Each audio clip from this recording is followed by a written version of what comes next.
नशेड़ियों, नशेबाजों और नशाखोरों का प्रभाव अब प्रकोप बनकर समाज में ऐसा छाया है कि यह सारी हदें और सरहदें लांघने में लगे हैं। जिस अफीम की खेती जिस जलवायु जिस मिट्टी में हुआ करती थी, उससे 300-300 किलोमीटर दूर तक अवैध रूप से अफीम की खेती किया जाना, चोरी छुपे, इस हद तक दुस्साहस बढ़ गया है इन नशेड़ियों का, इन नशेबाजों का। ऐसी ही कुछ कहानी सामने आई है हरजी राम पुत्र नानजी राम निवासी बागोड़ा जालौर की। यह व्यक्ति जिसके खिलाफ NDPS एक्ट के तहत पहले से कई मुकदमे दर्ज थे, इस पर वक्र दृष्टि पड़ी ANTF टीम की। इसकी गतिविधियों पर जब निगरानी रखनी शुरू की गई तो एक बड़ी हैरत अंगेज कहानी सामने आई। चाय बेचते बेचते हरजी राम बागोड़ा से पहुंचा सिवाना थाना क्षेत्र में, सरहदी काखी नाम के इलाके में।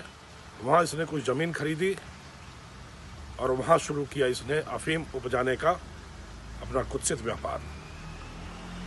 लगातार सूचनाएं लेते जब ANTF की टीम पहुंची इसके घर, इसके ठिकानों तक, तो सफ़ेद चादर की ओट में पूरी काली चादर बिछा रखी थी इसने नशे की फसल की, मौत की फसल की, जहर के कारोबार की।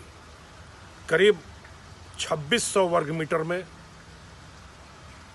बाजरी, अरंडी और सब्जियों के बीच में जहर ही जहर फैला रखा था हरजी राम ने। पूरी कार्रवाई करके ANTF ने करीब 2500 अफीम के पौधे, लहलहाती फसल को नष्ट किया।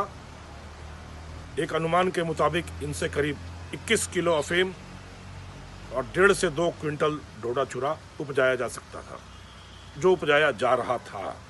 शीघ्र ही इसकी बाजार में कीमत करीब 1.25 करोड़ रुपए होती, जो यह नशेड़ी समाज में जहर परोसकर अपनी अंटी में समेटता।